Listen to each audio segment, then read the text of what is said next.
All right. So we're live. Uh, um. So welcome to King's Fed, guys. It's, wait, I'm just looking at the comments here. Sorry. All right then. Say what is, guys. Welcome to King's Fed. So welcome to my second live stream. This live stream is gonna be centered around the Apple special event from October 16th. No, sorry, October 27th, 2016. See, I'm just so nervous right now because, let's just talk about the fact that the last time it wasn't the best thing in the world, but it was my first time. So this is my second time. I'm a little bit more experienced this time, so hopefully I'm gonna do something better than what I did the last time. So jumping into that, like, oops, and I dropped my headphones. Well, that's a nice way to start the live stream. All right, so let's just totally jump into the rumors and everything. Let's just start right away, and we're already kind of late. So let's just start with the rumors, the final rumors that we know at this point. So basically, the event is like about 20 minutes later. It's gonna start at 11 p.m. for Dhaka and 10 a.m. for Pacific Daylight Time for people in America. So let's just start with the rumors. So the first thing, probably this is gonna be this basically confirmed, and that is that there's gonna be a MacBook Pro revamp. So you're gonna get a new MacBook Pro. It's gonna have a 13-inch and a 15-inch like the previous version. You're also going to have a thinner design. That is like a big deal, and that is like it's gonna have a thinner design. It's going to and it will also have an integrated Touch ID sensor, which will basically help you, basically you use the way you use your iPhone. The Touch ID is going to be as fast as the iPhones, and it's going to be as efficient and everything, all of those things, as like the iPhone. So that's a good addition, and I'm very excited for that. So there will also be USB-C and Thunderbolt 3 ports. So USB-C, I think the rumors so far that they're gonna eliminate the USB 3 ports and they're gonna replace it with the USB-Cs, which basically tells me that we're gonna be carrying a lot more dongles than we already do. So because this is the thing, I hope that they use like the USB-C with the USB 3 ports, because a lot of things, most things actually use USB 3.0. Like for example, Apple's own connector, lightning connector, they use like USB 3.0. So how are you supposed to sync your iPhone 7 with your new MacBooks if you don't have that USB 3 port? You gotta go and buy another dongle so that you can just connect it to just sync your device with your computer. That's just I just find that to be quite stupid, and I just really hope that that's not true. I hope that the USB-C is there. I hope that it's there, but I hope it's accompanied by one or two USB 3.0s. Just have one. That's gonna be enough. And as for Thunderbolt 3 ports, I think Thunderbolt is a great thing. It's a great type of port, and the Thunderbolt 3 is set to be more powerful and much better at the output. So yeah, let's just see what the new features are, and let's see how they implement in this new MacBooks. Now the other thing is basically that the fact that they're gonna remove the MagSafe connector, which is again, it's like the most stupidest thing ever, because it's like one of the best inventions that they have made in terms of like connecting technology. It's just so fantastic, the magnets and all those things. And I hope again that it's not replaced with the USB-C ports, because the magnets are just incredible. And like the fact that there have been so many times where I just want to just take it out, when I just take my laptop away and I forget to unplug the charger, and I just take it away and nothing happens because it's a magnet. And basically that was the reason why they introduced MagSafe with the magnets. So I just don't hope. I really hope that that feature does not go away. I really hope. Now the other thing, this is pretty much confirmed, being the fact that like we've actually seen leaks from macOS Sierra, the newest version. We've seen it from inside files and all those things, and that is the new OLED touch bar. They're calling it the Magic Bar. Now what this is basically, you know, the escape key, then the brightness, volume rockers, those that area is going to be completely eliminated. That part will be replaced with a touch bar. Basically those touch bar are going to adapt to whatever app you're using. So basically this is completely confirmed, as we saw there. So you're gonna, like for example, you're using Spotify. Using Spotify, what controls are you gonna need in Spotify? So you will need play, pause, then forward, backwards. You need those keys. So basically the whole touch bar will replace all those buttons. Rather than having just like specific buttons, they're gonna change according to the app. So you're gonna have like those play, pause buttons. Instead of the other things, you're gonna have an escape key, which the escape key is gonna be replaced with just the magic bar, and it's gonna have an escape key there as well. So that is a big thing, and that it looks great, and it's also going to have that integrated Touch ID sensor in the corner. So that's a very exciting thing. And then the other new change thing that they might actually bring is the fact that the MacBook Air, and Mako Takara is saying that the 11-inch will be discontinued, but the 13-inch will remain. Now the 13-inch is set to have USB-C ports instead of the USB 3 ports, which is just a total bummer, because the MacBook Air, the 13-inch, they have only like two USB 3 ports, which is already so less. And if you remove that, again, it's the same point that I've made with the MacBook Pro. It's just not a great thing. So that's about MacBook Air. We don't know that much anything other than that. So we've heard like a few things about the Mac, about the iMac. We've heard a bit about that, and it's just like slight tweaks, and they might release it. And some sources say that they might be having new AMD graphics cards, that is really the only thing that we know about the iMacs. So we just gotta have to wait and see what they do. Now there are two other Mac devices that really require updates. One is obviously the Mac Pro, which has not been updated in 3 years, and the Mac Mini, which has not been updated in 2 years. So I hope that they make some updates to these two Mac line Mac P yeah.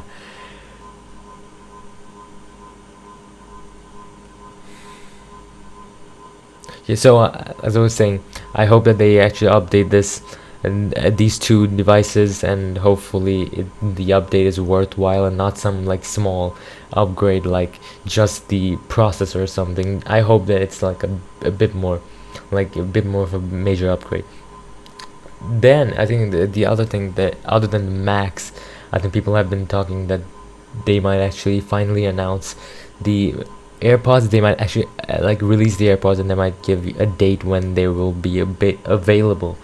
So that will be, so they today morning actually, they Tim Cook said that they won't be telling anything about the AirPods, because I think they were like targeting for the October event, but they said that they're just like holding it back for a while, and they're gonna see what happens. So that is basically all the rumors we know so far, and I really hope that the MacBook Air and the MacBook Pro, the revamp is like much nicer and just like good, and it's a worthy upgrade.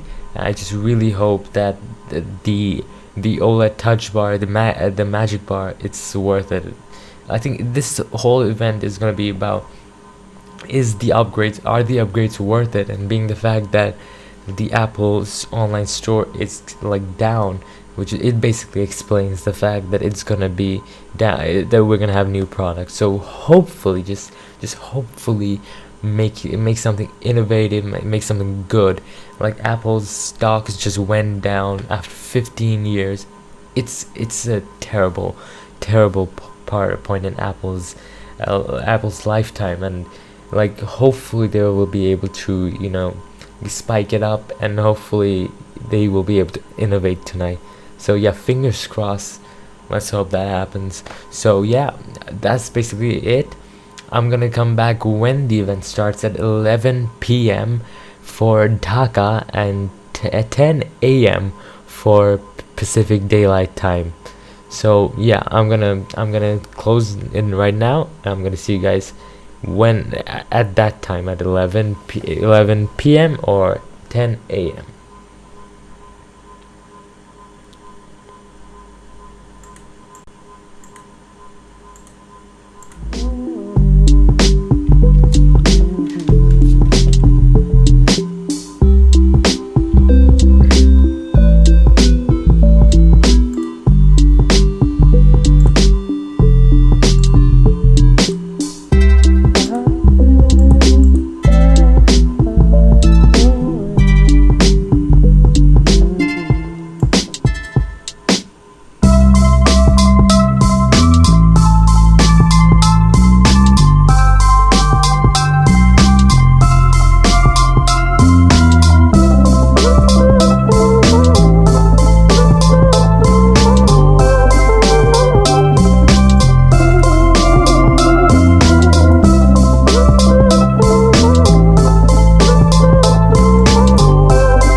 Alright guys, the event has begun and I can't really wait.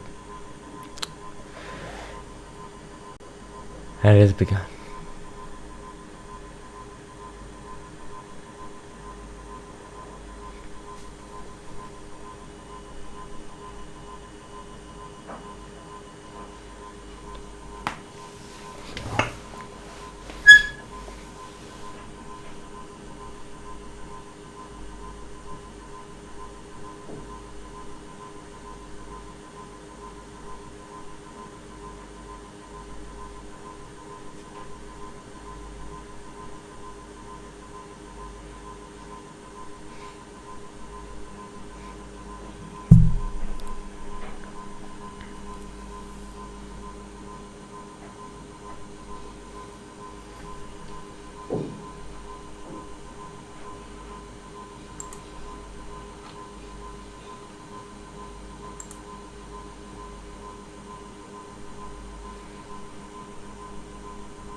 You're talking about the iPhone.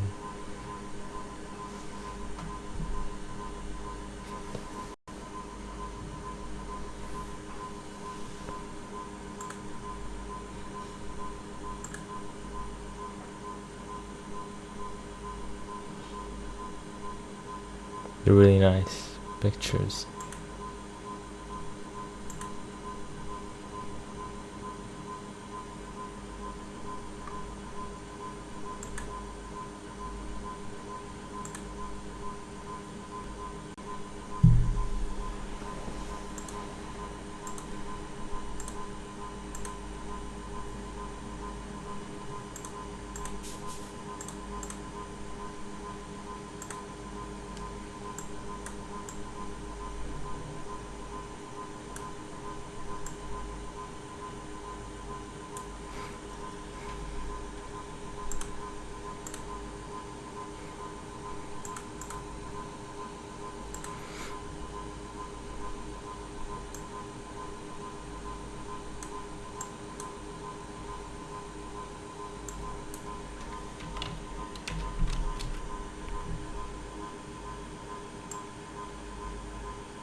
Yeah, iOS 10 is actually quite awesome.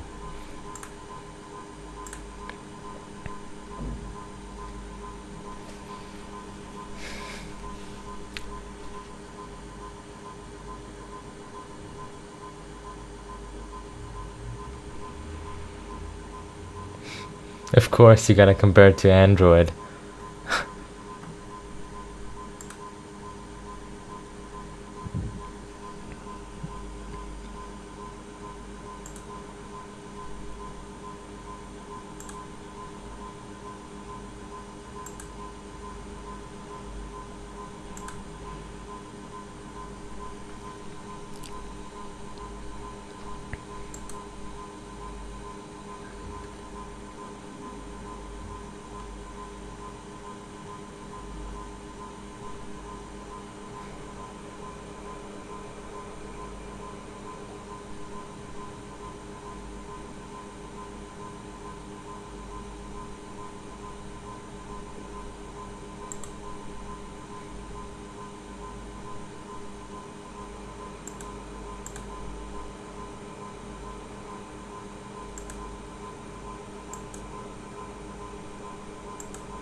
That's good. That's a good feature.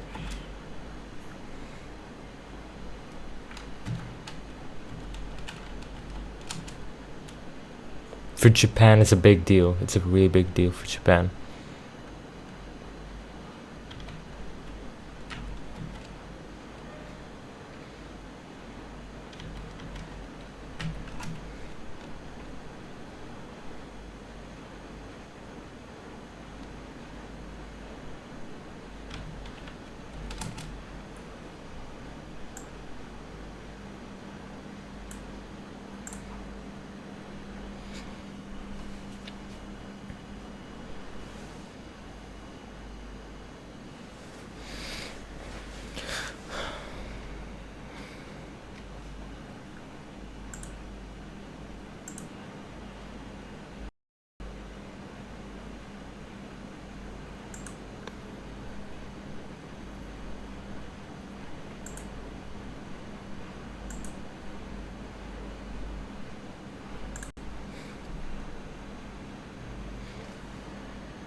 As you can see, they're talking about the fact that the Apple Watch it's going well. Let's just say that.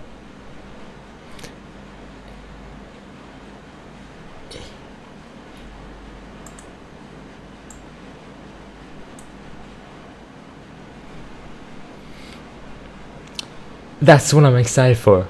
I want the Nike band, the Apple Watch Nike version. I really like this one. The band is really nice. So yeah, it's gonna get released tomorrow. So Apple TV time now. Let's just see what they actually do.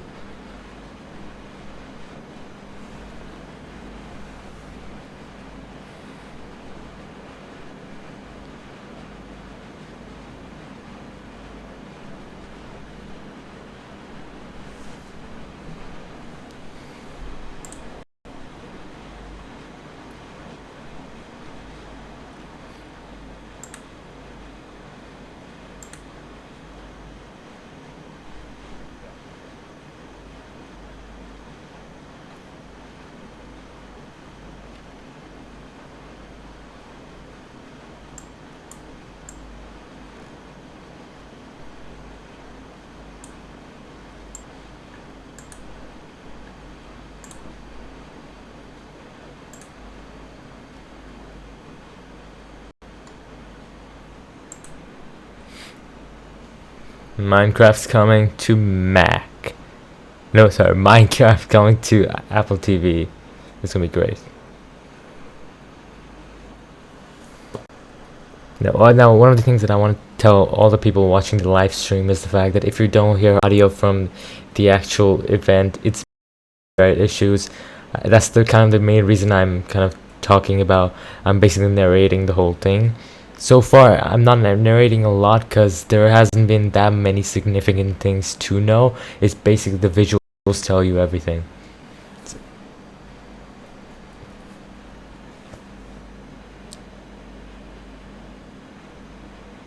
Talking about movies like Finding Dory that you can watch on your Apple TV, and you can also watch live and on-demand news, and also live sports.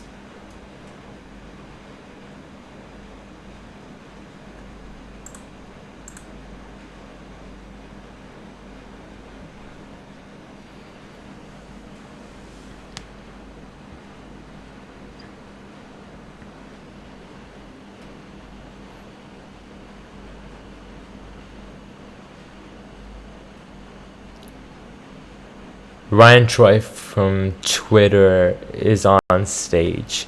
He's going to be demonstrating an Apple TV thing. So let's see.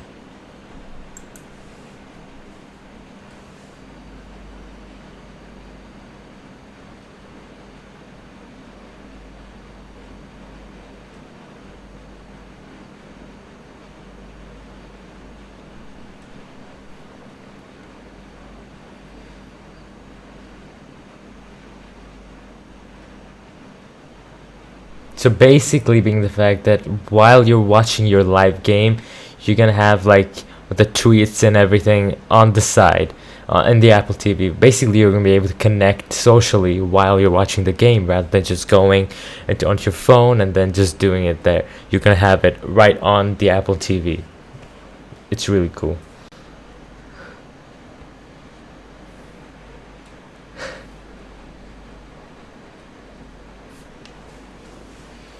So they're gonna have replays of from officially from NFL or something, as the example shows.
They're talking about the Siri mode and how they help.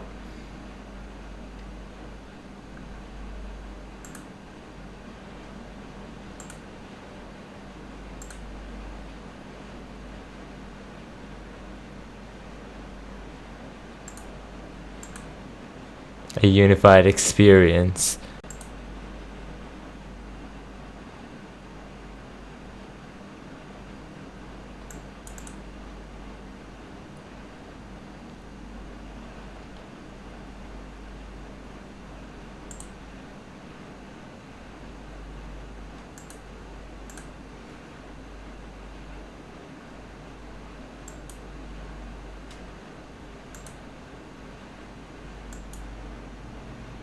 They're going to be announcing TV, which is going to be their unified TV application. Alright guys, can you just tell me in the comments, are you getting audio? If you're not, into it.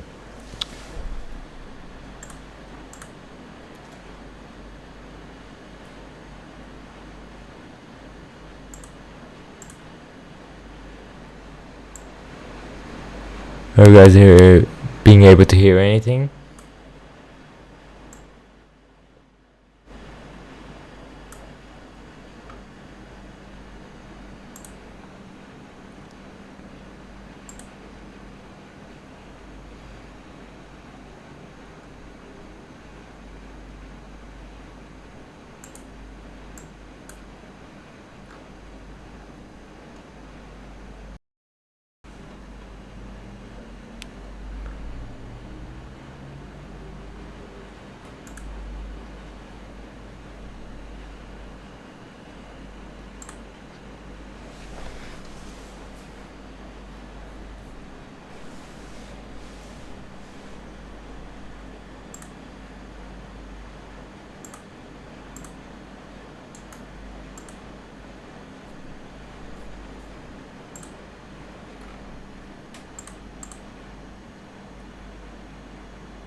That is a really cool thing, and it's gonna be great. I hope that they are able to implement it.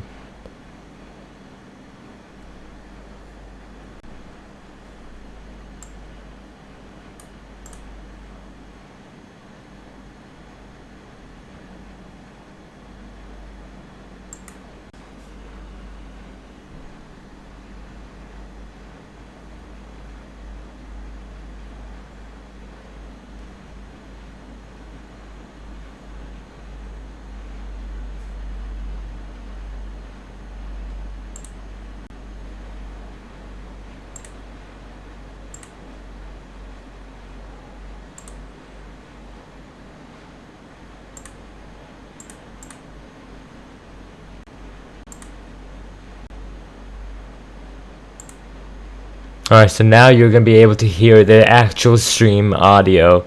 So hopefully you guys are happy now. Okay, so I hope it's gonna be fixed now. So let's just continue.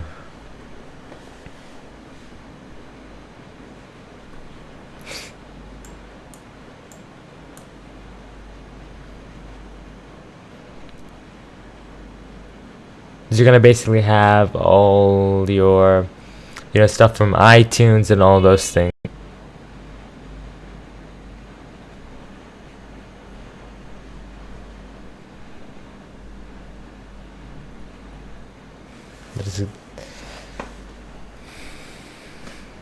So each of this, from this TV app, you're gonna have like different apps from different places. Like you're gonna see stars here. So you can just click on it and you can just watch the show here.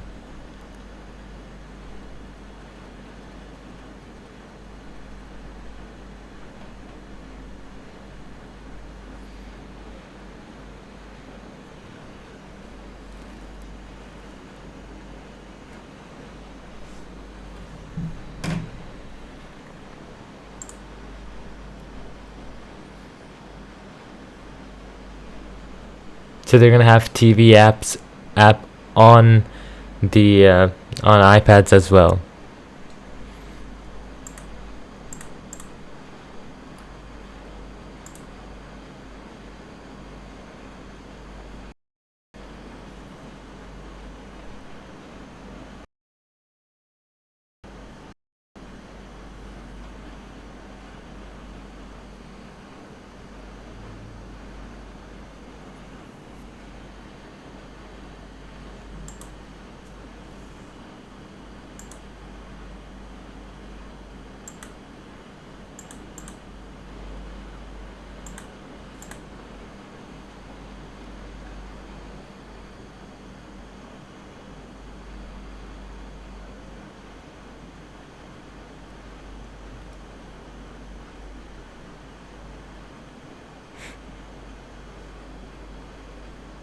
Yeah, some of you are commenting that you can't hear the audio.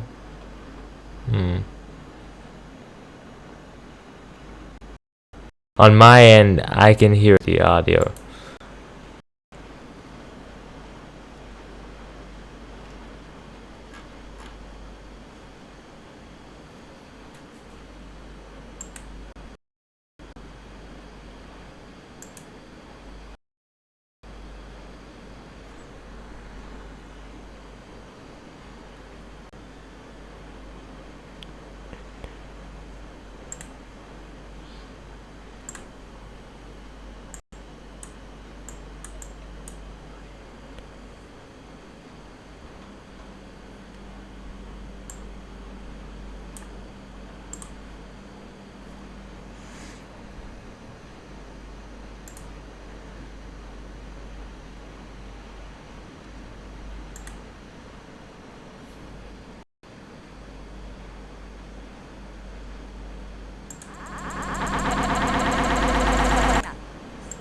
And choose a different story just by clicking. What's the address of the emergency? We got a guy just stole a bike here at Walmart. I got him roped and tied to the street. What?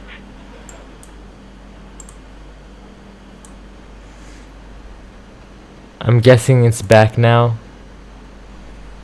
I hope. I don't want to spend the whole event talking about audio. I'm really sorry that I'm like putting you guys in such a problem. And different story just by clicking. What's the address of the emergency? We got a guy just stole a bike here at Walmart. I got him roped and tied to the street. What? Alright, so I'm pretty sure that it's back now. And I hope you guys are enjoying it now. I'm really sorry that I wasn't able to do it. So... Siri shows me all of Alright, so now it's coming. Yes! We did it. Other games I can watch live. Let's just continue, guys. I'm so Well, sorry. I know a certain CEO and Auburn alum that probably wants to tune in. So let's take a look.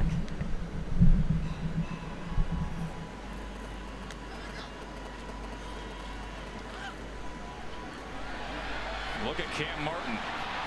Here he goes. I mean, this is just getting silly in the Here I am being... Siri makes it so Here I am understanding nothing about football. Or...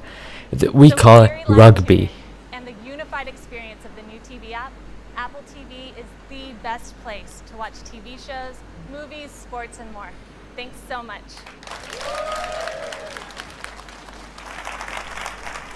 Just finished talking about the Apple. Thank you, Jen.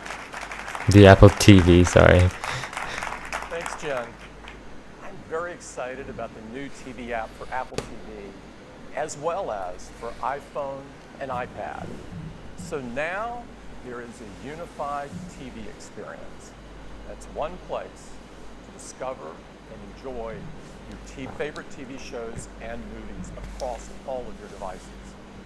Now, we're going to make the TV app available for free. So as you can see, the TV app will be available in December. And iOS beginning in the United States by the end of this year. It's going to be available in iOS and on the Apple TV. From the primary ways that many of us enjoy watching television. And now with the TV app, there's really no reason to watch TV anywhere else. So that's Apple TV and the new TV app. So that's the end for Apple TV. Next thing we'd like to talk about is something dear to all of us at Apple. And that is the Mac. Yup, it's time for the Mac. And I cannot wait. The Mac is more than a product to us. It's a testament to everything we do and everything we create at Apple. The Mac is so incredible to us. But it's not just important to us, it's important to the world.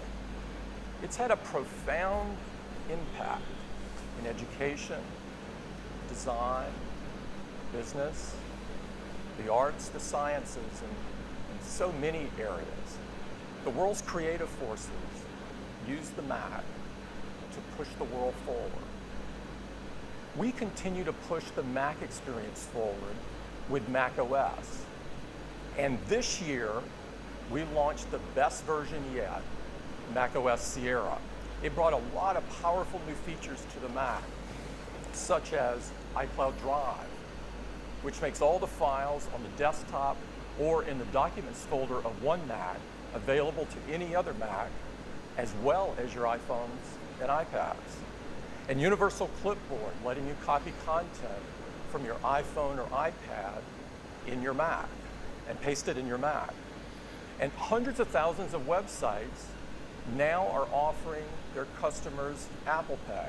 So you can shop with your Mac and then just with a click and a tap, complete your purchase. Siri is now available on all Apple platforms, including the Mac. And on top of the capabilities you've grown to love with Siri, we've designed some specific ones just for the Mac. For instance, you can do detailed file searches just by asking Siri. This is an incredible productivity savings. We're really excited about all the things you can do with Mac OS Sierra. The Mac experience just keeps getting better and better.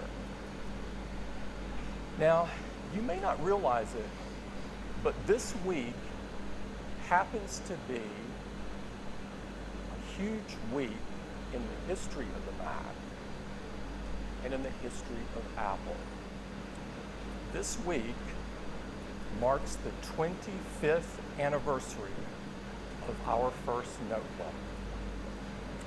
It was on October 25th of Today's the 25th anniversary of their official notebook. Now, the PowerBook actually defined the modern notebook for its time. We're talking about the PowerBook. Changing the category. Just look how far they're here. Apple forever. This was the first portable that featured the keyboard forward design, so you could rest your palms when you were typing. It had a pointing device integrated right into the palm rest. Now, all of us take this for granted today, but this is where it all started. It was also the first laptop with an Just look how far we've come. Just look at that, the trackball. Every generation of Mac notebooks had some major innovation that wound up pushing the industry forward.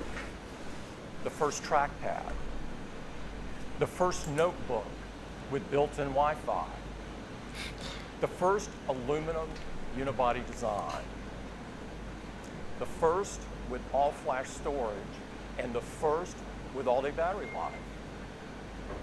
And the What's first retina next? display in a What is notebook. next? I can't wait. For 25 years, we've been defining and redefining what a notebook is and what a notebook can do. And today, I'm pleased. we're going to do it again. Let me show it to you. Okay.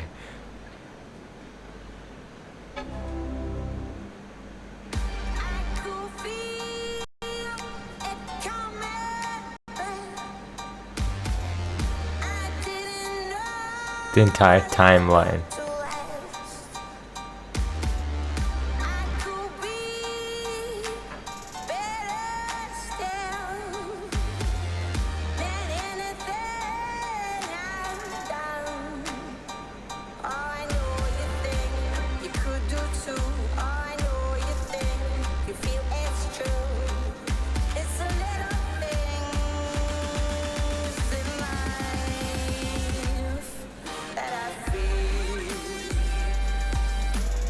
Here we go.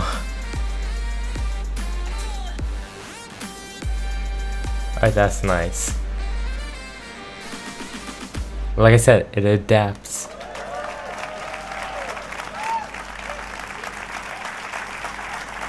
I'm gonna clap because it looks nice. That is a huge trackpad. Huge. Absolutely incredible. To tell you all about it, I'd like to invite Phil Schiller. Phil? Thank you, Tim. Thank you. Well, good morning, everyone. This is so exciting. A new generation MacBook Pro, and it is seriously cool. It has a whole new design, made of aluminum. It is metal on all sides. It is incredibly extreme.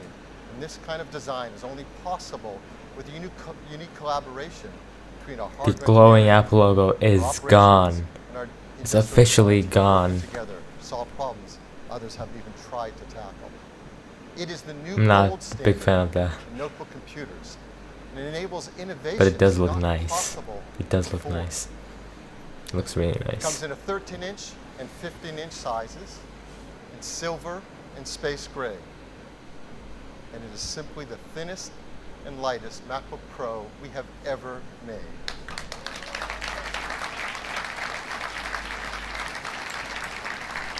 So let's dive into a few of the details. First, let's look at the 13-inch MacBook Pro. Here's the previous generation, absolutely the leader in its field in performance and thin and light. Here's the new 13-inch MacBook Pro on the right. Yes, it is just 14.9 millimeters thin. That's 17% thinner than the previous generation. And it's smaller, too. 23% smaller in volume, almost a quarter less. That's a huge difference. And it weighs less, too. It weighs just 3 pounds, almost a half a pound less than the previous version. Let's turn it around so you can see the all-metal design on all sides. It is an absolutely stunning and beautiful notebook. Now let's look at the 15-inch notebook. Again, the previous 15-inch MacBook Pro, the standard, the best professional notebook that had ever been made until today. Here's the new 15-inch Pro next to it. 15.5 millimeters thin. That is really thin. It's 14% thinner, and it is smaller as well. 20% smaller in volume than the previous one, 1/5 less. It's a huge engineering feat. And it weighs just 4 pounds, again, a half a pound less. 4 pounds for a high-performance professional 15-inch notebook. It's just unheard of. But what's really impressive is when customers open it up for the first time and look inside, because everything is all new.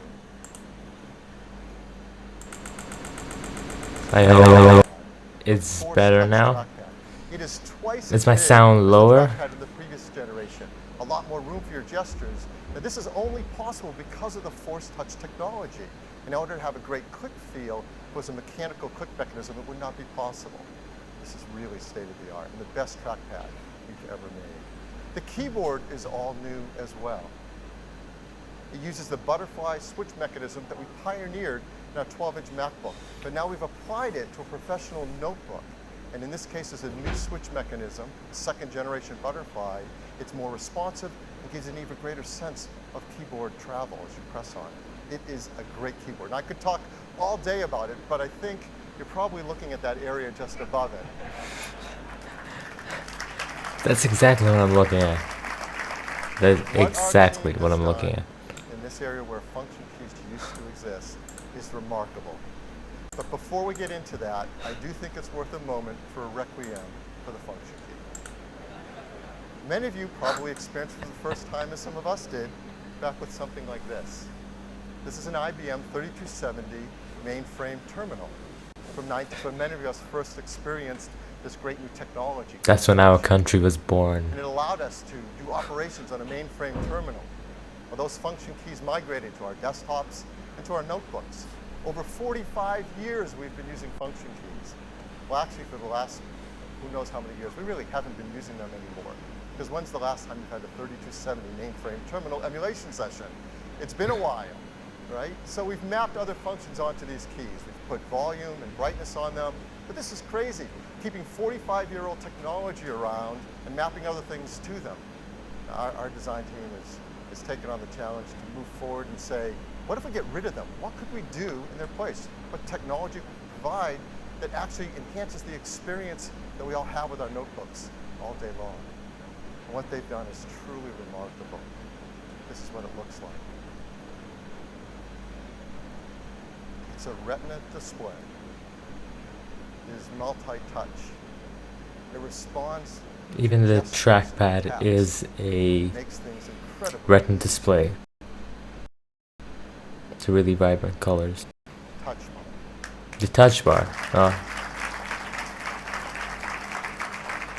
Now, touch bar can do so many things to help us as we use a MacBook Pro. First, it replaces the standard system functions we're used to.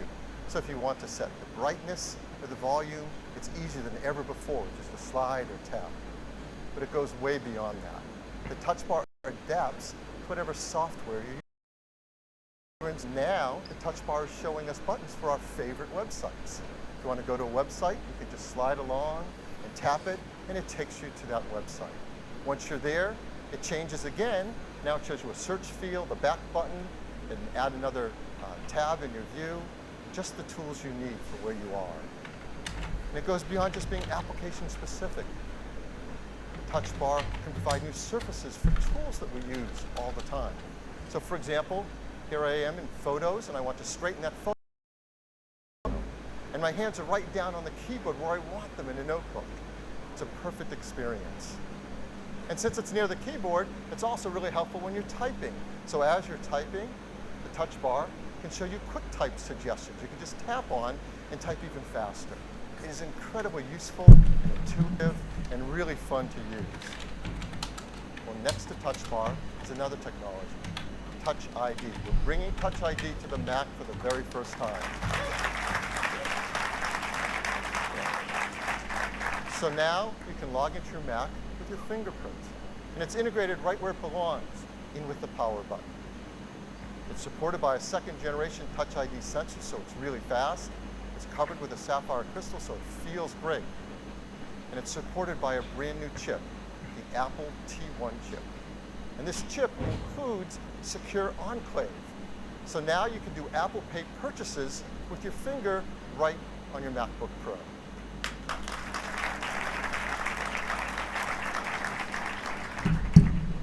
So this is the touch bar, Touch ID. And to show it to you working live for the very first time, I'm really excited to bring up Craig Federici.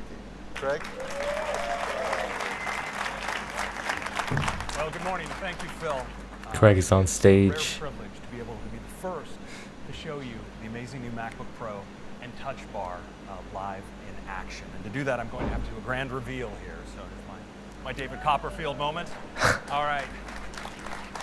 Here it is, the new MacBook Pro.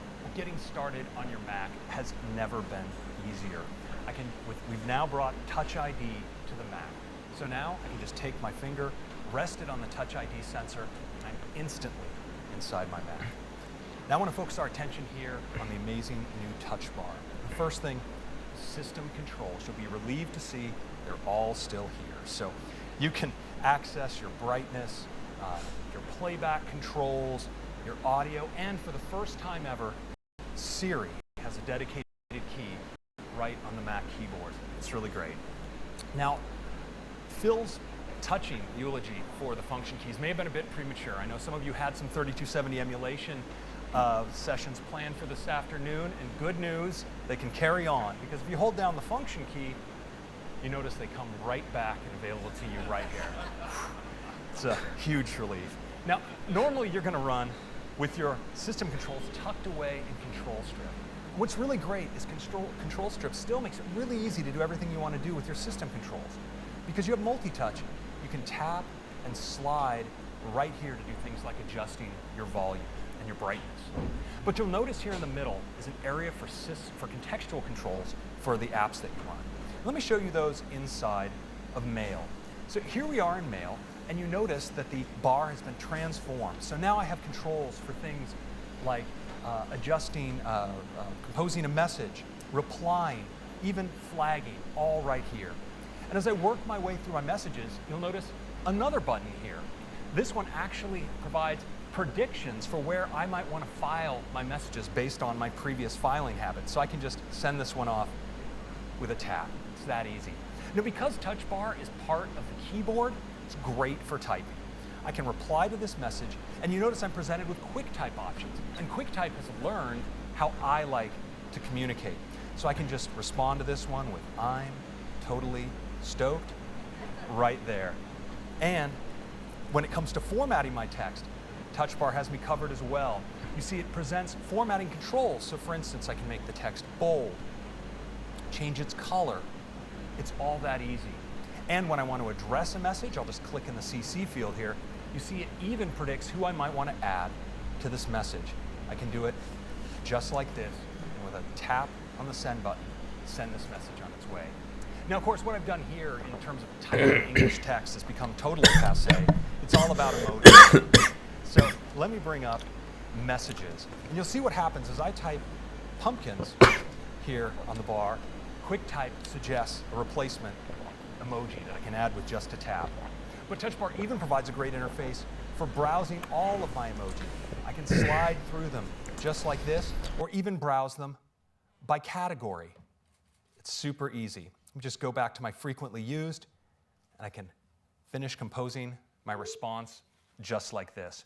Now, sometimes you get a message from a friend and you realize you want to give them that necessary emotional ballast with a quick response. You can give them a thumbs up or maybe even a heart to give them that personal affirmation they need to make it through the day. It's really great. You can do that all right on your Touch Bar. Now, Touch Bar is really fantastic for navigation in your apps. You see, here I've opened a Safari window that has multiple tabs, and Touch Bar is transformed with a control for moving between my tabs. I get previews here. I can just tap and move through my tabs like this, or even slide and get a preview. And when I want to open a new tab, well, that's easy too. I can tap on the plus button, and you see right here, I have all my favorites. I'm just going to tap into an item I've had my eye on here on Etsy. And you see, now that Etsy is bringing Apple Pay to their checkout page, well, I can actually buy this impulse purchase here with just a tap. I can securely authorize the payment with Touch ID. It's that easy, and soon I will be feeling the amazing power of pyramids and copper together. It's going to be absolutely fantastic. All right, let's move on to photos because the Touch Bar is really great in photos. Now I can take photos here full screen. This is obviously not my personal photo library, but I'm able to enjoy this photo in full screen on my main display because Touch Bar takes over all of the navigation. So I have this strip of all my photos. I can easily swipe between them or flick my way to the end of my library. It's super easy to identify a particular photo, like this one. And you notice this is a video. So I have playback controls right on Touch Bar. And if you notice, Touch Bar also has a scrubbing control with a preview of my video. So I can just scrub the video forward, backward. It's a really great use of multi-touch. Now, Touch Bar is also great for making quick edits. So if I go to a photo like this that maybe I want to rotate, you notice there's a control on Touch Bar to do that. I can do it with just a tap. And I can do more powerful edits as well. For instance, I might want to make some adjustments on this one. I can use my leveling control. You can see I can level just like this. It's really easy. I can perform adjustments to lighting, for instance. I'll tap into my light slider. I can go darker or lighter. I can also apply effects and filters. You see those filters are actually previewed right here on the Touch Bar. So I can just tap through, look at different effects, pick one that I like. There's even a button to preview the before and after. So I think those are a great set of edits right there. Yeah.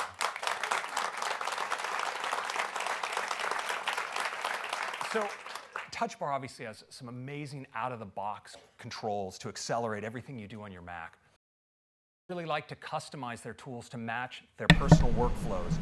And here, Touch Bar really shines. I'm going to show you something in Finder. So here in Finder, when I select a file, we see we have a bunch of useful controls, like I can quick look and share and even tag my files right from the Touch Bar. But maybe I want to do something different. Well, now I can customize my Touch Bar. And you see I get this palette of all of the capabilities available to me. Let's say I like to connect often to servers where I store my big assets. Well, now I can drag this button, and I want you to watch what happens. As I drag it to the bottom of my main display, it drops right through into the Touch Bar where I can position it down there. It's incredibly easy to customize the system. Now, you can customize your control strip and even your set of primary system controls. So I could add a Do Not Disturb button or this cool new screenshot control. Just drag it down just like that. I've customized my Touch Bar. Now, for my grand finale, I want to pull full circle, and that's back to Touch ID. So for this final demonstration, I'd like to bring Phil Schiller to the stage. Now, some random individual chosen from the audience. It turns out, I'm going to reveal a little secret. Phil and I actually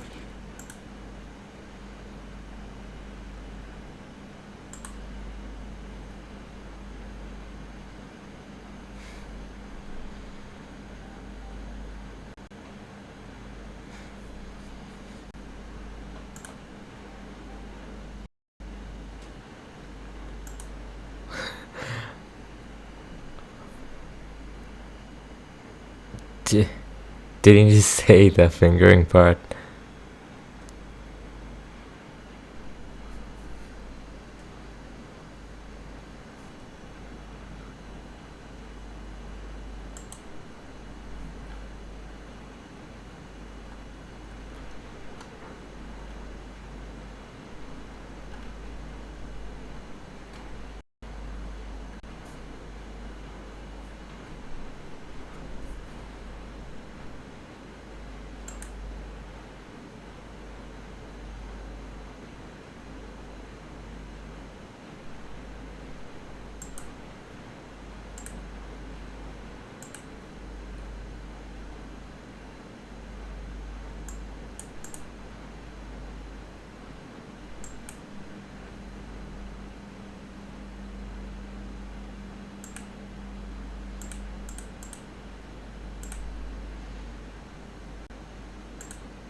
Touch bar inside Xcode, not only for using Xcode, but creating touch bar in their own applications.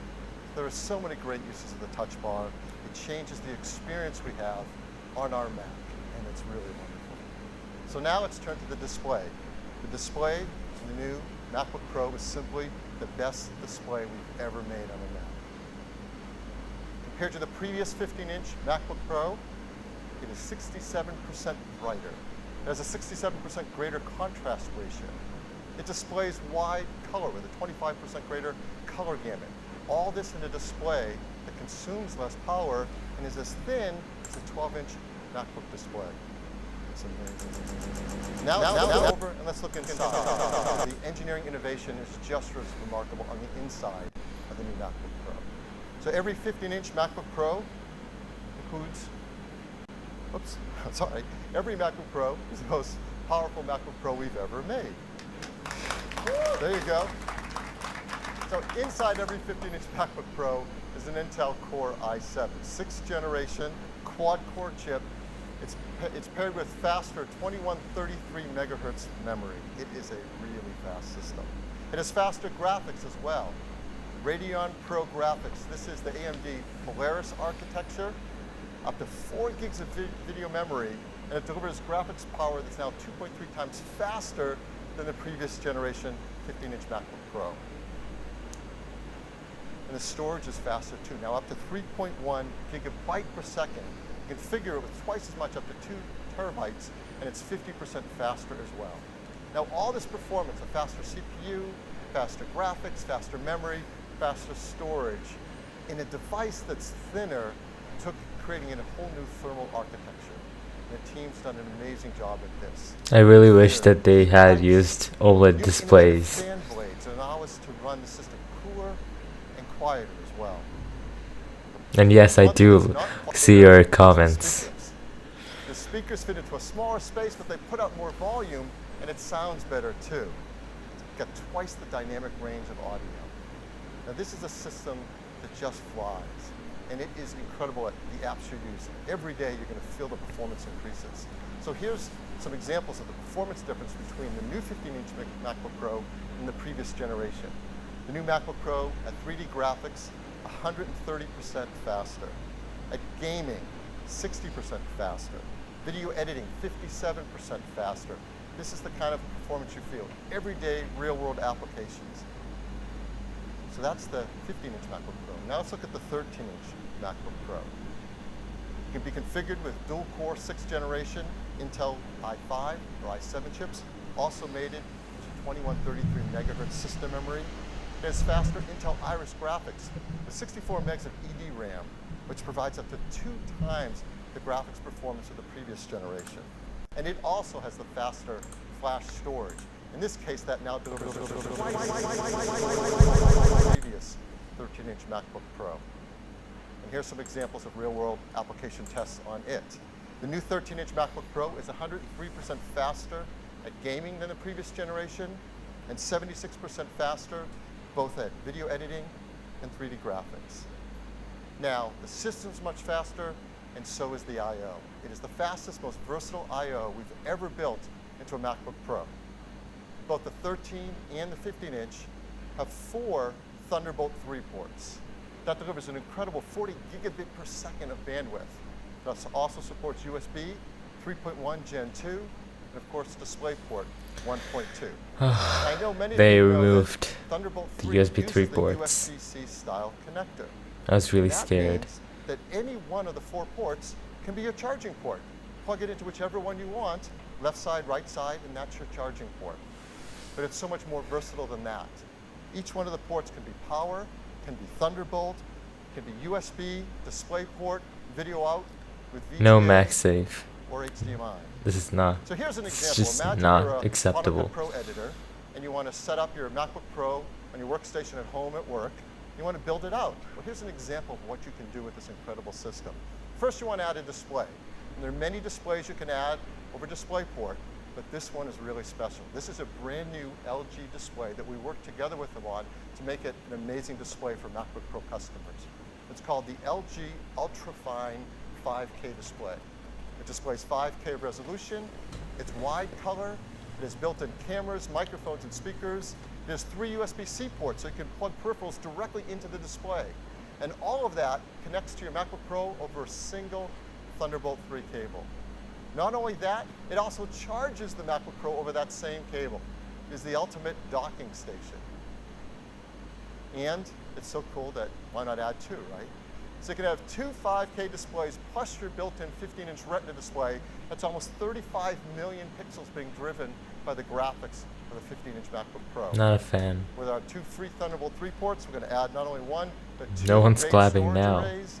This is the new Promise Pegasus 3. It's configured with 24 terabytes per array here. So when you think about that storage, those displays, this level of expandability and performance is not possible on any other notebook. It's truly remarkable. We think Pro customers are going to love using the MacBook Pro. So we want to show you 3 examples of professional applications being used on the new MacBook Pro. The first one, Final Cut Pro. So to show you that, I'm very proud to bring up Susan Prescott, VP of Apps Product Marketing. Susan? Thank you. This is the new version of Final Cut Pro with a redesigned interface that looks great on the MacBook Pro. But I'm really excited to show you how it also takes advantage of the incredible graphics horsepower this machine's got, the beautiful wide color display that Phil talked about, and of course, the amazing new touch bar. So we're looking here at a There's a short new film version of Final featuring Cut a Pro, so botanical that's artist, exciting. A botanical artist who creates stunning flower sculptures. It was shot and edited in 4K and also in wide color. I think it's absolutely beautiful. Let's take a look at the beginning of the piece.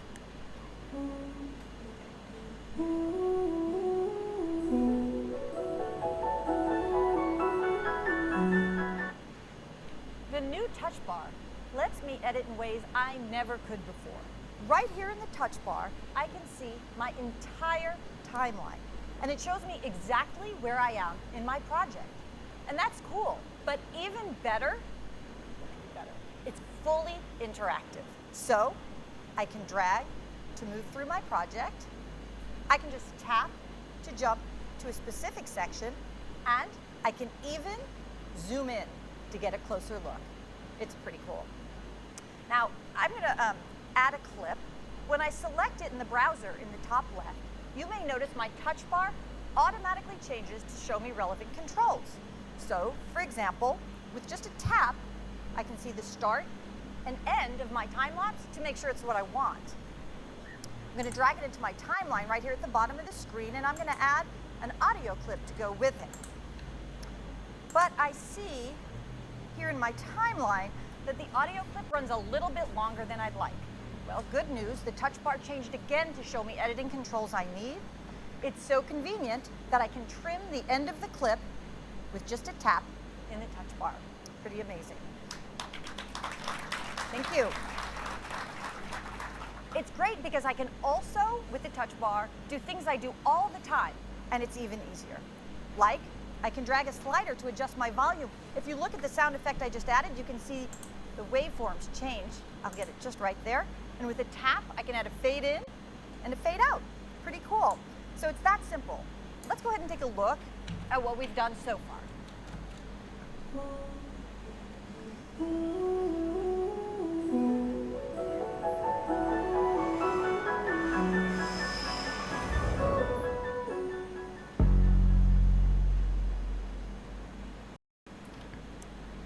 In full screen, the touch bar shows me the same detailed overview of my timeline. But it's great because now I can navigate without ever leaving full screen. And with the power of the MacBook Pro, it's smooth and precise, even with really demanding 4K footage. Love that part. Let me go back again. All right. Let's go to the end where I'm going to add one last shot. It's this rather dramatic shot of the sculpture installed in a bamboo forest. There lies the answer to what botanical artists do. So, some of you might have been wondering. The touch bar is great at surfacing really useful features that can be hard to discover in a rich app like Final Cut Pro if you're just searching through menus. So, for example, Play Around shows me my edits in context. So if I tap on that now, I'll see a few seconds before and after the clip I just added. And it's a great way to watch the end of our film.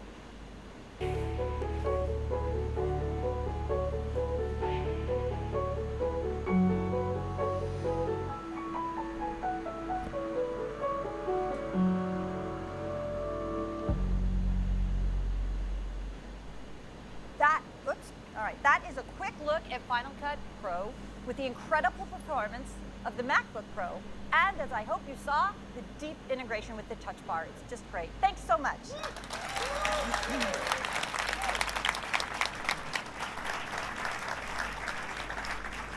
Thank you, Susan. Next, I want to show you a product that our customers count on and love so deeply, Photoshop.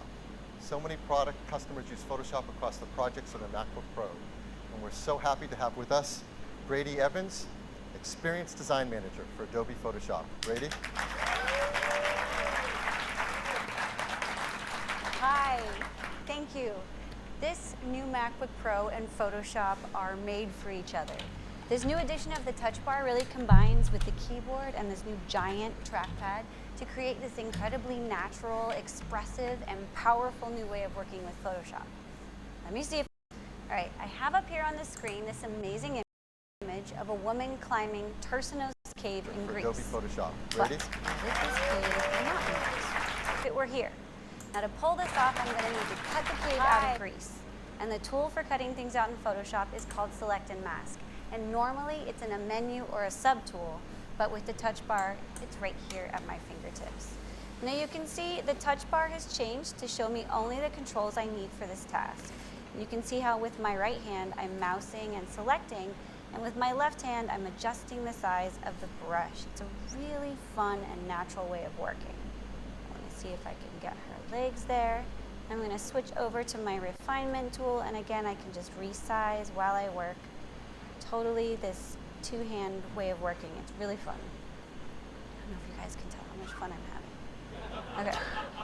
All right, here we go. All right, let's see how I did. All right, that's not bad for 10 seconds. And that whole time, my two hands were really working in concert and my eyes were up and on my image. Really makes a lot of sense. It's really a good way of working. Okay, so this is great. This is definitely not Greece, but I'd like to see more drastic of a change.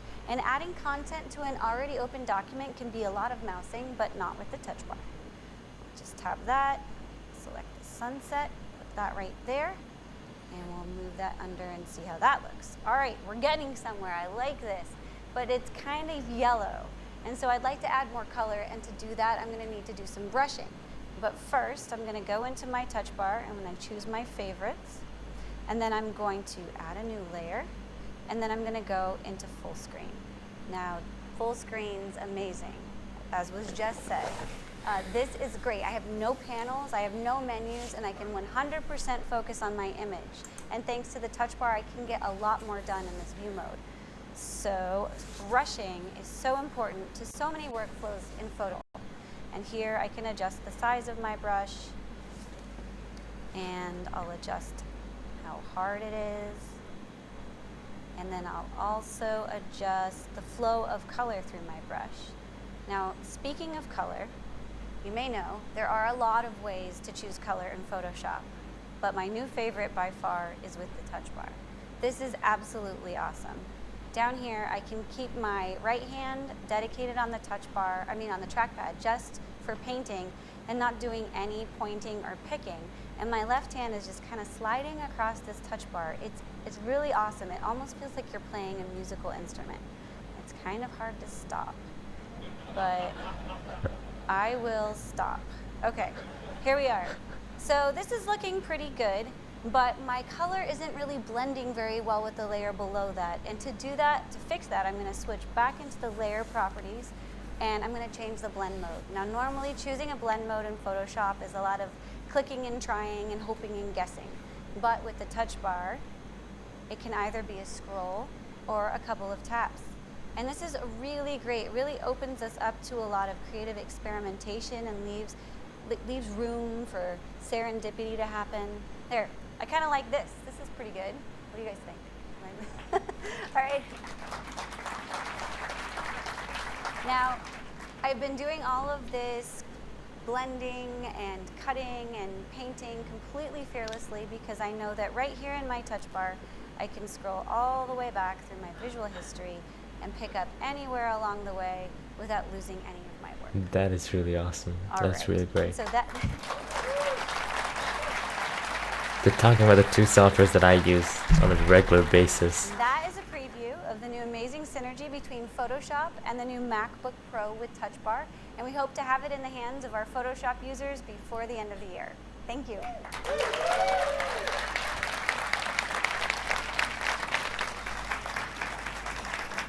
Thank you, Brady. And that's incredible. Photoshop just flies in the new MacBook Pro. And you can see now how with two hand operations, one in the trackpad, one in touch bar, creates a new experience that we think customers are going to love using on the MacBook Pro. For our third demo, I'd like to bring up a music application. There's so many incredible professional music applications on the Mac, and we thought we'd pick a really fun one. So we're so excited for you to see DJ Pro. And to demo for you, we have Kareem Morsi, CEO of Algorithm. Kareem? Thanks, Phil. Good morning, everyone. You might know Rap DJ on iOS. It won an Apple Design Award and is used by millions of DJs around the world. I've been a DJ for almost 20 years, and I've gone from turntables and vinyl all the way to digital. The MacBook Pro is the standard for professional DJs, and we use dedicated controllers when we perform live on stage. Well, with the Touch Bar, we now have one built right into the Mac. With multi-touch and dynamic controls, the Touch Bar enables the next generation in DJ software. Let's dive right in. On the Touch Bar, you have access to the core functionality of DJ Pro. Here is the sampler. The sampler allows me to trigger sound effects on top of my mix. DJ. Now, let's create a loop. And using multi-touch, I can simultaneously apply a filter.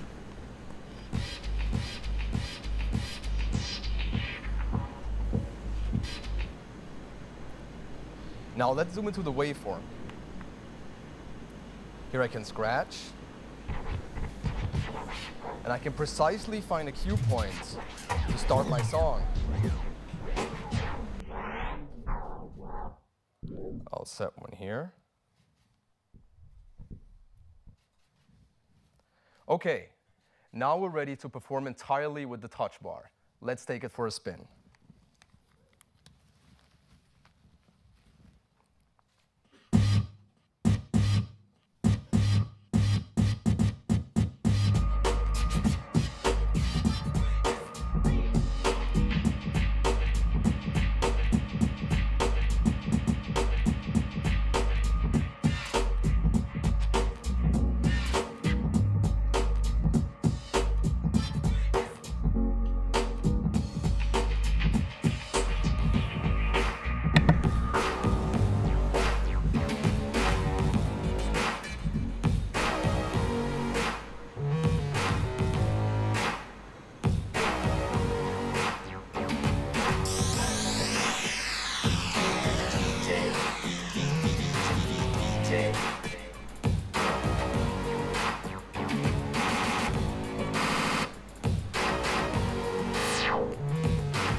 I really wish that it was that easy to make music.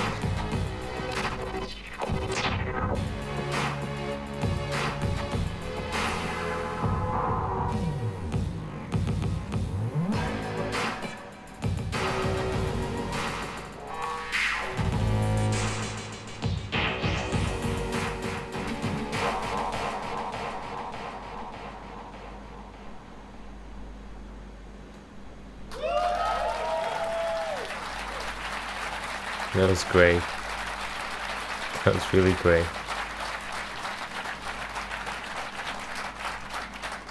And this was all done right on the touch bar. It's a revolutionary tool for DJs. An update to DJ Pro is coming later this year, and we absolutely can wait for you to check it out. Thank you.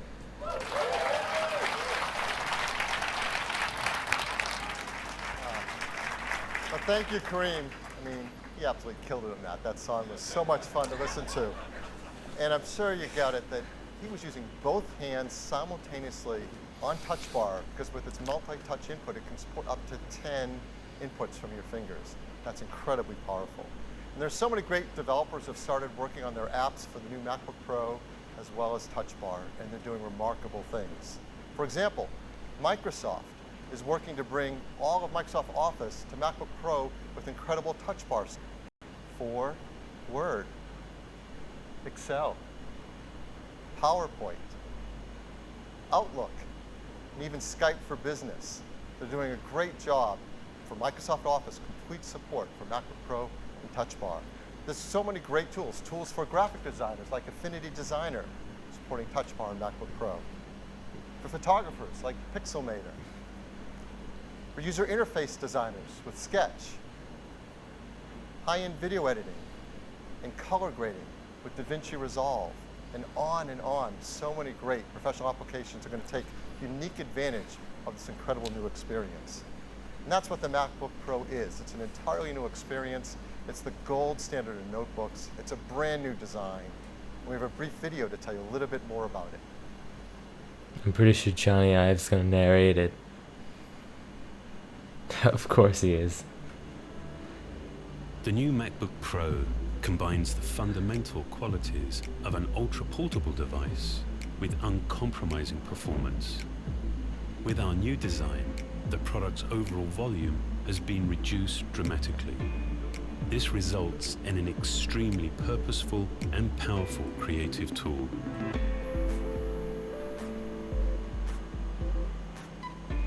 It has the best Retina display we've ever put in a notebook. A precisely designed LED spectrum projects through a metal oxide backplane.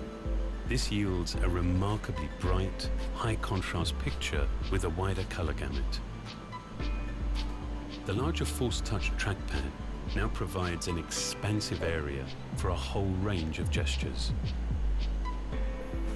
We've continued to refine our keyboard design to be more accurate and efficient. Dome switches beneath each key have been optimized for a more responsive.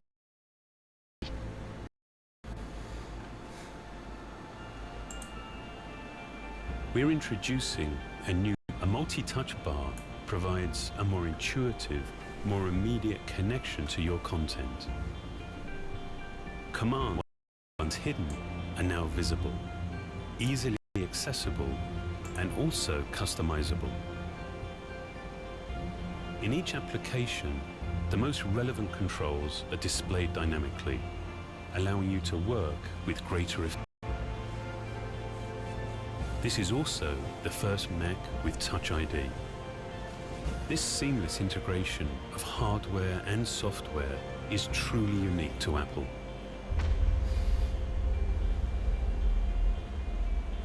The speakers have also been completely redesigned to maximize air displacement and project high-fidelity, room-filling sound. At its core, Pro-level processors integrated with high-speed system memory and storage technologies make everything you do faster and more responsive. In a notebook this powerful, thermal management is critical. Thinner, variably spaced fan blades propel air quietly through a nearly solid structure.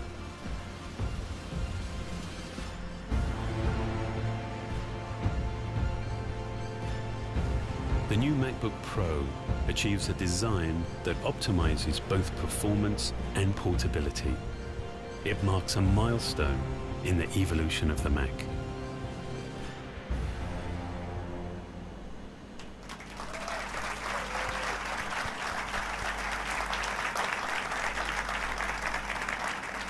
The new MacBook Pro runs our latest version of macOS, Sierra.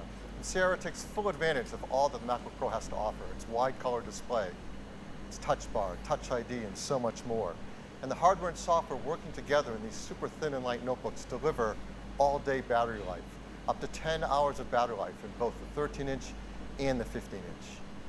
This is an incredible new generation of notebook.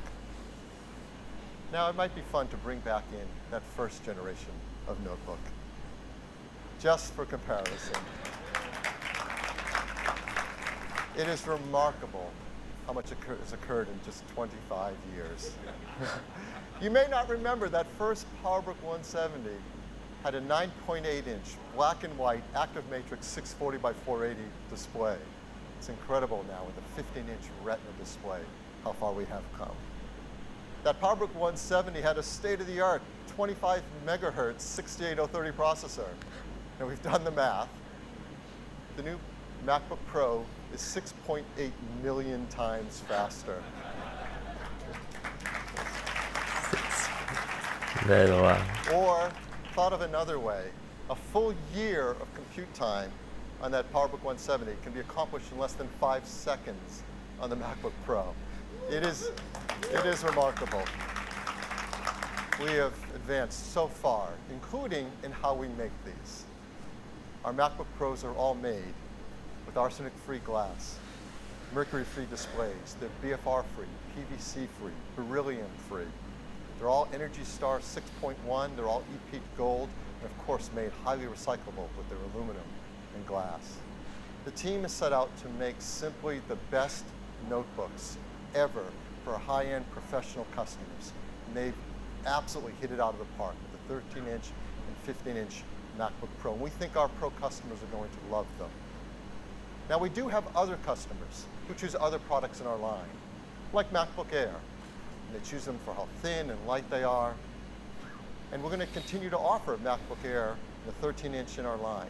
But we challenged our team to take this new design, this 13-inch MacBook Pro, and could then make a model that would be really exciting for customers who would traditionally pick a MacBook Air. So we're making a model of the 13-inch MacBook Pro with traditional function keys and 2 Thunderbolt ports. We think that a lot of potential MacBook Air customers are going to be very excited about this product too. So how does it stack up? Well, you know the MacBook Air is beloved for its incredible thin and light design. Here it is. Well, let's bring the 13-inch MacBook Pro in next to it.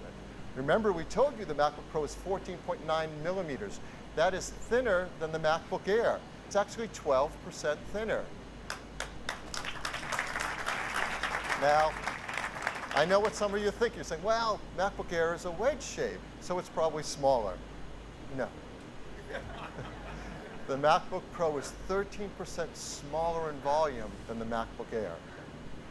What about weight? They both weigh the same 3 pounds. So MacBook Pro weighs the same as MacBook Air, and it's thinner and smaller. So let's look at them another way. Here we are looking down on top of a MacBook Air. Let's slide on the 13-inch MacBook Pro on top of it. You can see how much smaller it is, why it has a lower volume. It's this advanced design, incredible new techniques that make this 13-inch MacBook Pro so small, so light. Here they are back to back, MacBook Air on the left, MacBook Pro on the right. The MacBook Pro is smaller, but better in every way. It has a 13-inch Retina display. There's a faster processor, faster memory, faster storage, faster graphics, more advanced trackpad, more advanced keyboard. It is an incredible new product.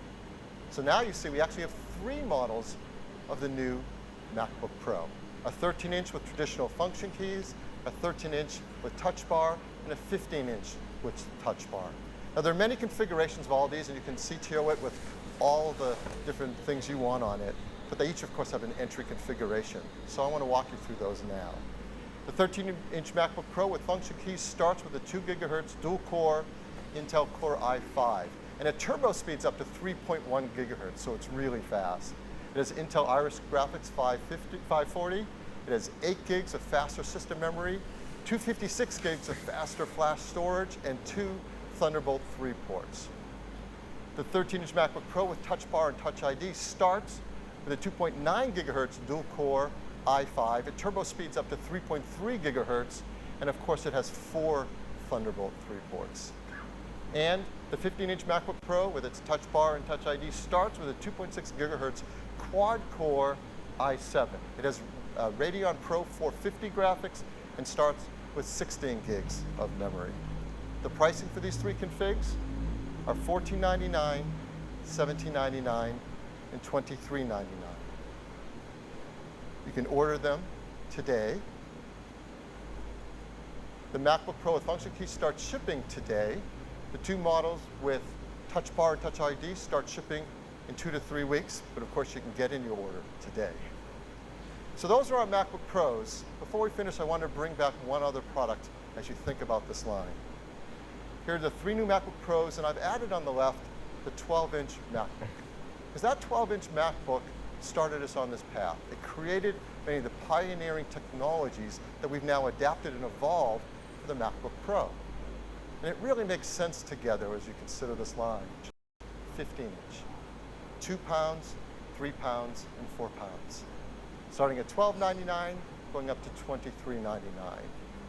From the most extreme portable notebook we've ever made to the most powerful notebook we've ever made. We think this is the most forward-looking advanced notebook line we have ever had. Thank you very much. Back to you, Tim.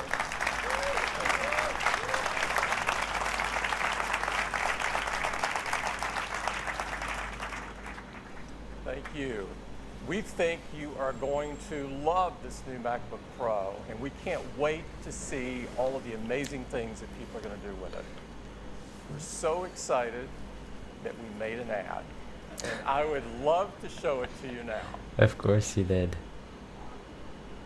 Of course you did.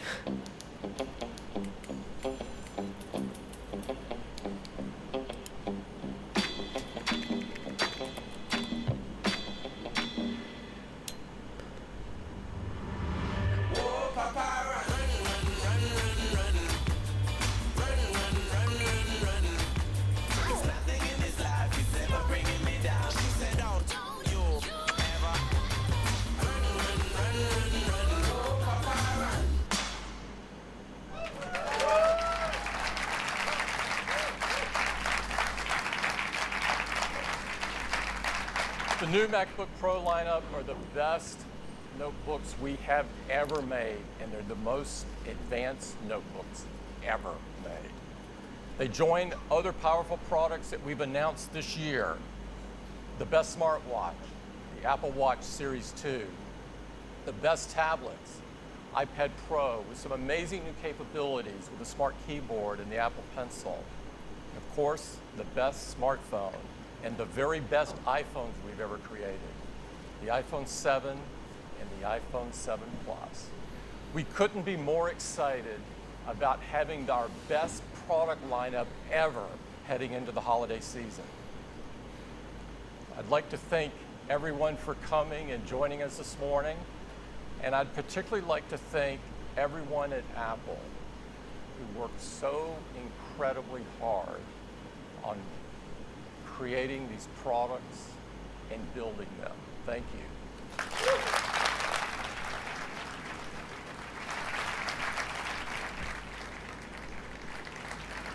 We have an amazing hands-on area. I'd like to invite everyone over there. It's just right down the hallway, and you can get your hands on the new MacBook Pros and see the new TV app in action.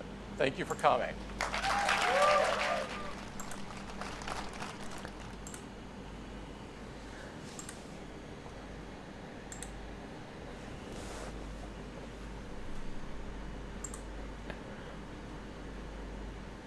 Wow.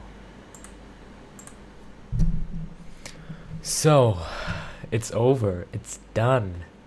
And I know that I've my voice and everything have disappointed a few of you. I mean, one person in particular, he had a tough time watching this video because of me, and I'm sorry for that. But you know, I have like some copyright issues. I need to show my face so that I don't get those flags and stuff, because there are people who are gonna flag you because they just don't want good entertainment or something like that. So to make sure that that didn't happen, I had to show my face, and I know I'm so pretty, I had to show it. So yeah, whatever. But yeah, that was it. There were no iMac or Mac Pro or Mac Mini announcements, just MacBooks. And again, I'm just saying that the fact that the MacBook, the fact that they don't have the USB 3 ports is a big bummer, and the fact that they removed the MagSafe port, it's a big bummer for me. It's not a deal breaker, but we just gotta have a lot more, dongles, which I think I just want to have as less of dongles as I can, and this is not gonna help. So yeah, that was the Apple October event. I think I messed up a little bit, especially at the beginning in terms of the audio, and I'm really sorry for that. But I hope you guys enjoyed the show, and yeah, I'm gonna see you guys very soon. Thank you for catching us live.